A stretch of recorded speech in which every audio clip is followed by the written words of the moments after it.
नमस्कार, मैं हूं आपके साथ अनुष्का राय और आप देख रहे हैं बोलूंगा तो पोल खोलूंगा न्यूज चैनल। खबरों में आगे बढ़ने से पहले आइए नजर डालते हैं आज की हेडलाइंस की ओर। भीषण सड़क दुर्घटना, कार सवार 4 दोस्तों की मौत। गोगा मेडी में पूजा अर्चना कर घूमने निकले थे 5 दोस्त। हुड्डा का बड़ा ऐलान, कांग्रेस की सरकार बनी तो बुजुर्गों को 6000 पेंशन, 500 में सिलेंडर, गरीबों को 300 यूनिट बिजली फ्री। भाजपा के विकास के सामने नहीं टिक पाएगी कांग्रेस और विपक्ष पार्टियां, कहा डॉक्टर अरविंद शर्मा ने। लद्दाख हादसा, हरियाणा के 3 जवान शहीद, आज दी जाएगी अंतिम विदाई। सनी देओल के बंगले की नीलामी पर रोक, कांग्रेस ने पूछा नोटिस वापस लेने के लिए किसने उकसाया। सूक्ष्म उद्यमियों को 5 लाख रुपए का सुरक्षा कवच देने वाला पहला राज्य बना यूपी, योजना का हुआ शुभारंभ। अपराधियों के हौसले बुलंद, पुलिस वाले को बेची चोरी की कार, असली मालिक को मिला टैक्स कटने का मैसेज तो हुआ खुलासा। रेवाड़ी नूह हिंसा पर भाजपा प्रदेश अध्यक्ष ओपी धनखड़ का बड़ा बयान, नूह हिंसा में आप और कांग्रेस का हाथ होने की मिले सबूत। पशु तस्करों ने की पुलिस गाड़ी चुराने की कोशिश, मुठभेड़ में एक पुलिसकर्मी घायल, एक आरोपी हुआ गिरफ्तार। नमस्कार, मैं हूं आपके साथ पूर्वी राय और आप देख रहे हैं बोलूंगा तो पोल खोलूंगा न्यूज चैनल। भीषण सड़क दुर्घटना, कार सवार 4 दोस्तों की मौत। कार सवार 5 दोस्त गोगा मेडी में पूजा अर्चना कर घूमने निकले थे। शनिवार रात 11 बजे राजस्थान के हनुमानगढ़ जिले के परली का गांव के पास अनियंत्रित कार 2 वाहनों से टकरा गई। हादसे में एक गंभीर रूप से घायल है। चारों युवक हिसार के 12 क्वार्टर एरिया के रहने वाले थे। राजस्थान के हनुमानगढ़ जिले में स्थित धार्मिक स्थल गोगा मेडी में पूजा अर्चना कर घूमने निकले 5 दोस्तों की ऑल्टो कार अनियंत्रित होकर शनिवार रात 11 बजे परलिका गांव के पास 2 वाहनों से टकरा गई। इस भीषण हादसे में ऑल्टो कार सवार 4 दोस्तों की मौके पर ही मौत हो गई, जबकि एक की हालत गंभीर बनी हुई है। मिली जानकारी के मुताबिक अनिल फोटोग्राफर था। उसका चचेरा भाई सुरेंद्र आईसीआईसीआई बैंक में काम करता था। कृष्ण गैस एजेंसी और राजेश आरओ प्लांट चलाता था। इनका दोस्त सचिन दवा कंपनी में काम करता है। 5 दोस्त शनिवार शाम एक दोस्त की ऑल्टो कार से राजस्थान के हनुमानगढ़ जिले में स्थित गोगा मेडी में पूजा अर्चना करने के लिए गए थे। हरियाणा के पूर्व सीएम भूपेंद्र सिंह हुड्डा ने भाजपा के जनसंवाद के जवाब में अब हर विधानसभा और जिला मुख्यालय पर जन मिलन कार्यक्रम का ऐलान किया है। इसकी शुरुआत 11 सितंबर को सीएम मनोहर लाल के विधानसभा क्षेत्र करनाल से की होगी। उन्होंने कहा कि 76 साल का हो गया हूं, दिल में एक टीस है, जनता से इजाजत लेने आया हूं, एक बात पूछने आया हूं, एक टक्कर इस सरकार से लेना चाहता हूं। पूर्व सीएम ने भाजपा जजपा भगाओ, कांग्रेस की सरकार लाओ नारा देते हुए कहा कि जल्द ही कांग्रेस के चुनाव घोषणा पत्र पर काम करेंगे। वहीं कांग्रेस प्रदेशाध्यक्ष चौधरी उदय भान ने कहा कि केंद्र सरकार ने भारतमाला प्रोजेक्ट में 7 लाख करोड़ का भ्रष्टाचार किया है। उन्होंने केक की रिपोर्ट पर हवाला देते हुए केंद्र सरकार को भ्रष्टाचार पर घेरा। हिसार के सेक्टर 1 से 4 के मैदान में प्रदेश के 9वें लोकसभा क्षेत्र के विपक्ष आपके समक्ष कार्यक्रम में संबोधित करते हुए पूर्व सीएम भूपेंद्र सिंह हुड्डा ने कहा कि यह कैसी सरकार है जिसे चुने हुए जनप्रतिनिधियों पर विश्वास नहीं, अपनी बात उठाने वाले जनप्रतिनिधियों पर लाठीचार्ज कराती है। इस सरकार ने लोगों को पोर्टल में उलझाकर परेशान कर दिया है। पूर्व सीएम ने याद दिलाते हुए कहा कि वर्ष 2014 के चुनाव में मैंने आपसे कहा था कि मैं भी आपका भला नहीं कर सकता तो कोई नहीं कर सकता। 9.5 साल हो गए, बताओ किसी ने किया क्या? हम हांसी महल रेल लाइन की जमीन अधिग्रहित कर दे गए थे।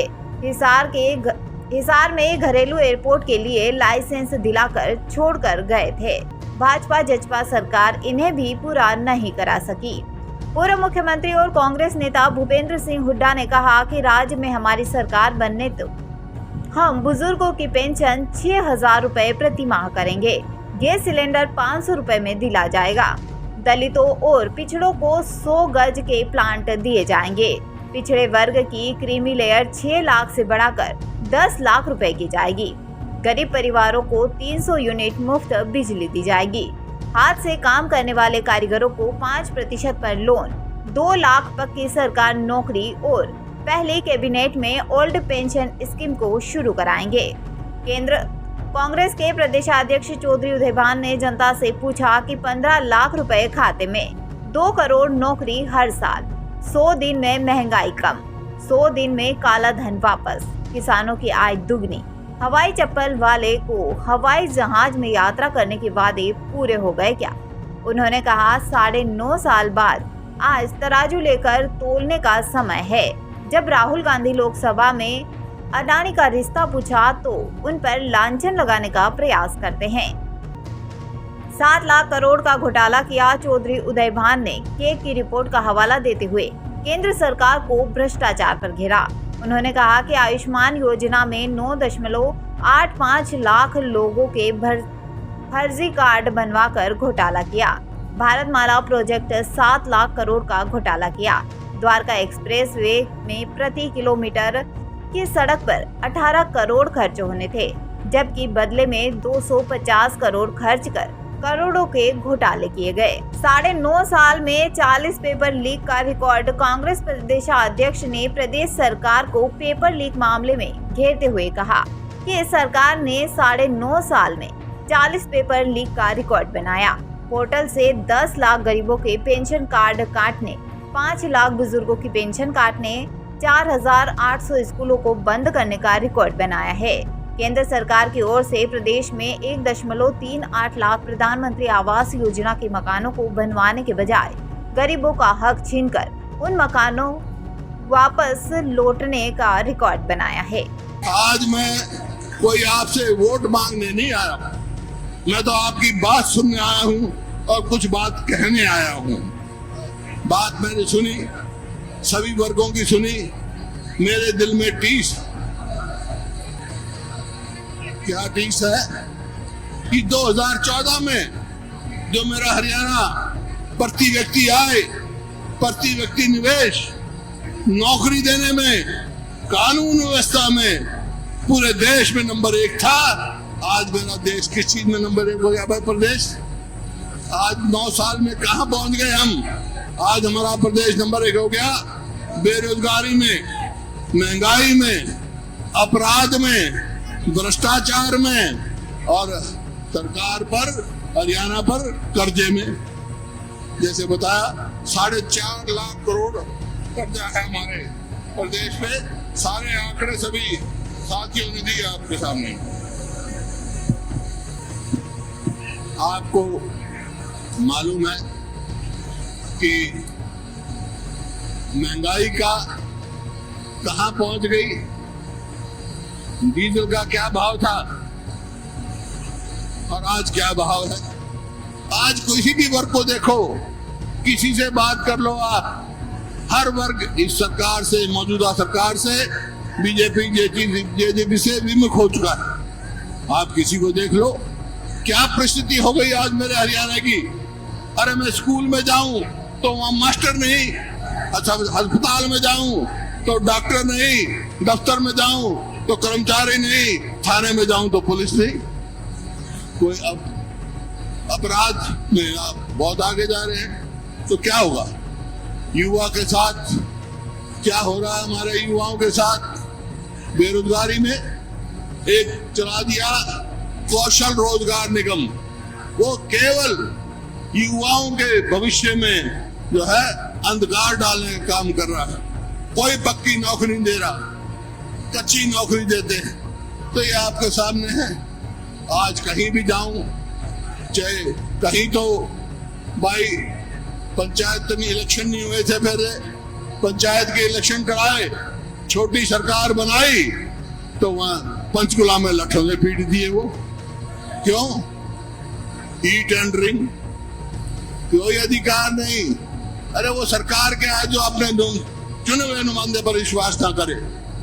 तो आपने देखा इसी प्रकार से आशा वर्कर बैठी हैं, कहीं मनरेगा के बैठे हैं, कहीं किसान मुआवजा की मांग कर रहे हैं, सब बैठे हैं। हिसार में चारों तरफ धरने पे बैठे हैं।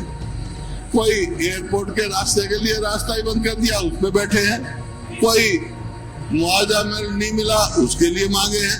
हर तरफ कोई भी एक भी ऐसा काम मैं नहीं कह सकता हूं जो इस सरकार ने जनहित के लिए किया हो। भाजपा सांसद डॉक्टर अरविंद शर्मा ने कहा कि कांग्रेस की स्थिति पहले वाली भी नहीं रही है तो सरकार उनकी कैसे बनेगी। यह तो सिर्फ कांग्रेस नेताओं का सपना है और किसी को भी सपना लेने से कौन रोक सकता है। उन्होंने कहा कि सभी को पता है कि भ्रष्टाचार के चलते ही कांग्रेस सत्ता से गई थी और अभी भी कांग्रेस में कोई सुधार नहीं हुआ है। सांसद ने दावा किया कि भाजपा के विकास के सामने कांग्रेस व विपक्ष पार्टियां टिक नहीं पाएगी।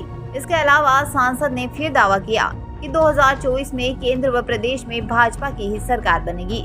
इसके लिए जनता अभी से मन बनाए हुए हैं। रविवार को सांसद अरविंद शर्मा ने शहर के कई कार्यक्रमों में शिरकत की और लोगों से मुलाकात की और बाद में सांसद ने पत्रकारों से बातचीत करते हुए कहा कि प्रदेश में सड़कों का इंफ्रास्ट्रक्चर लगातार मजबूत हो रहा है। इससे राज्य में और अधिक उद्योग आएंगे। उन्होंने कहा कि सरकार की सोच है कि जनहित में चलाई जा रही योजनाओं का लाभ प्रत्येक व्यक्ति तक पहुंच पाए। इसी सोच के साथ सरकार विकास परियोजनाओं को बढ़ावा देते हुए विकास के पथ पर अग्रसर है। सांसद डॉक्टर अरविंद शर्मा ने कहा कि उनका प्रयास है कि आम जन की समस्या का जल्द समाधान हो ताकि पीड़ित व्यक्ति को अविलंब राहत दिलाई जा सके। भाजपा ने सत्ता में आने के बाद भ्रष्टाचार पर अंकुश लगाकर ईमानदार सरकार की मिसाल पेश की, जिसका अन्य प्रदेश भी अनुसरण कर रहे हैं। सांसद ने कहा कि हरियाणा में कार्यकर्ताओं की सरकार है, विपक्ष दूर दूर तक कहीं भी नहीं है। 2024 में देश और प्रदेश में कार्यकर्ताओं के दम पर फिर भाजपा की सरकार बनेगी। साथ ही उन्होंने कहा कि प्रदेश की जनता को पता है कि कांग्रेस शासन काल में किस तरह से नौकरियों की बोलियां लगती थी और हर रोज एक नया घोटाला होता था। किसानों की कीमती जमीन को उच्च घरानों को सौंपी थी, जिसे प्रदेश की जनता भूल नहीं सकती है। लद्दाख में एक वाहन के खाई में गिरने के बाद ड्यूटी पर शहीद हुए 9 सैन्य कर्मियों में से 6 इसी क्षेत्र के थे। उनमें से 3 हरियाणा के थे, 2 पंजाब के और 1 हिमाचल प्रदेश का था। रोहतक के गद्दीखेड़ी गांव का 24 वर्षीय गनर अंकित अपने परिवार का एकमात्र कमाने वाला था, जिसमें उसकी मां, पत्नी और छोटा भाई शामिल है। वह 12वीं कक्षा के बाद 2018 में सेना में शामिल हो गए। पलवल के हथीन गांव के गनर मनमोहन सिंह अपने पिता के सपने को पूरा करने के लिए 2016 में सेना में शामिल हुए। नौकरी के दौरान ही उन्होंने स्नातक की पढ़ाई पूरी की। मनमोहन अपने पीछे 3 बड़ी बहनें, माता पिता और 1 साल का बेटा छोड़ गए हैं। एक अन्य युवक नायक तेजपाल सिंह नू के उजिना संगेल गांव में रहने वाले थे। उन्हें 2013 में सेना में शामिल किया गया था। उनके 6 और 3 साल के 2 बेटे हैं।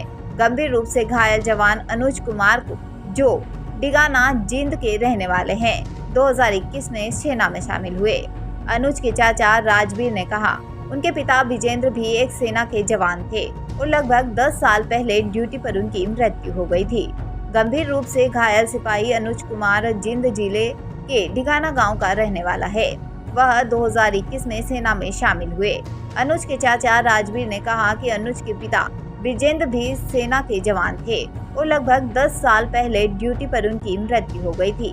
पंजाब से 2 है। फतेहगढ़ साहिब के बस्ती पठान उपमंडल के कमाली गांव के 23 वर्षीय गनल तरनदीप सिंह और फतेहकोट जिले के सरसीरी गांव के 39 वर्षीय नायब सूबेदार रमेश लाल। एक अन्य मृतक हवलदार विजय कुमार हिमाचल प्रदेश के शिमला ग्रामीण के नेहरा गांव के रहने वाले थे। बैंक ऑफ बड़ौदा द्वारा भाजपा सांसद सनी देओल के जूझ स्थित बंगले की ई-नीलामी को रोक दिया गया है। अब इस पर विवाद गहराता जा रहा है। कांग्रेस ने नीलामी नोटिस वापस लेने पर पूछा कि इसे वापस लेने के लिए तकनीकी कारणों को किसने उकसाया है। गौरतलब है सनी देओल के मुंबई के जुहू स्थित आलीशान बंगले को बैंक ऑफ बड़ौदा द्वारा 56 करोड़ रुपए का लोन वसूलने के लिए नीलाम किया जाना था। हालांकि सोमवार सुबह यानी आज बैंक ऑफ बड़ौदा ने एक नोटिस जारी किया, जिसमें बताया गया कि अजय सिंह देओल उर्फ सनी देओल के जुहू बंगले के बेचने के नोटिस को तकनीकी कारणों से वापस ले लिया है, जिसका मतलब अब बंगले की नीलामी नहीं होगी। मुख्यमंत्री सूक्ष्म उद्यमी दुर्घटना बीमा योजना में 18 से 60 वर्ष तक के उद्यमी के दुर्घटनाग्रस्त होने पर 5 लाख रुपए की मदद दी जाएगी। पूरी प्रक्रिया ऑनलाइन होगी। योजना का लाभ लेने के लिए उद्यमी 10 रुपए के स्टाम्प पेपर पर शपथ पत्र ऑनलाइन अपलोड करेगा। झज्जर के गांव दुल्हेड़ा निवासी परीक्षित ने मुरथल थाना पुलिस को बताया कि वह हरियाणा पुलिस में सिपाही के पद पर कार्यरत है। उनकी नियुक्ति झज्जर में है। मंगतराम ने उन्हें प्रवीण से यूपी नंबर की एक कार 9.20 लाख रुपए में दिलवाई थी। उन्हें नहीं बताया गया कि कार चोरी की गई है और उसकी नंबर प्लेट व चेचिस नंबर बदले गए हैं। हरियाणा में बीजेपी के प्रदेश अध्यक्ष ओम प्रकाश धनखड़ ने नो हिंसा पर बड़ा बयान दिया है। उन्होंने इस सांप्रदायिक हिंसा में कांग्रेस और आम आदमी पार्टी के हाथ होने का आरोप लगाया है। ओपी धनखड़ ने कहा कि नो हिंसा में कांग्रेस और आम आदमी पार्टी की संलिप्तता का खुलासा हो चुका है। मेवात में बीजेपी के बढ़ते जनाधार से कांग्रेस बौखलाई हुई थी। मेवात की तीनों सीटों पर जनता बीजेपी का परचम फहराने का मन बना रही थी, जिससे बौखलाकर कांग्रेस और आम आदमी पार्टी ने षड्यंत्र रचा। गौरतलब है कि 31 जुलाई को नूह में ब्रजमंडल यात्रा के दौरान सांप्रदायिक हिंसा हो गई थी। इस दौरान दोनों तरफ से जमकर ईंट पत्थर चलाए गए, कई गाड़ियों को आग के हवाले कर दिया गया था। इस हिंसक घटना में होमगार्ड समेत कई लोगों ने अपनी जान गंवा दी थी। एक सप्ताह से भी ज्यादा समय तक स्थिति बेहद नाजुक थी, जिसे धीरे धीरे नियंत्रण में लाया गया। अब इस मामले पर पुलिस प्रशासन सख्ती से कार्यवाही कर रहा है। सोनीपत के गांव हरसाना में उस समय सनसनी फैल गई जब ग्रामीणों ने ताबड़तोड़ फायरिंग की आवाज सुनी, जिसके बाद ग्रामीण अपने घरों से बाहर आ गए। बताया जा रहा है कि झज्जर पुलिस झज्जर से पशु तस्करों का पीछा कर रही थी। पशु तस्कर गांव हरसाना में पहुंचे तो उन्होंने पुलिस पर गाड़ी चढ़ाने का प्रयास किया, जिसके बाद पुलिस ने उन पर कई राउंड फायर किए। इस दौरान एक पुलिस का जवान घायल हो गया। हालांकि झज्जर पुलिस ने एक पशु तस्कर को धर दबोचा। आनन फानन में गिरफ्तार पशु तस्कर और अन्य घायल पुलिस कर्मचारी को झज्जर पुलिस के अन्य पुलिस कर्मचारी झज्जर लेकर पहुंच गए।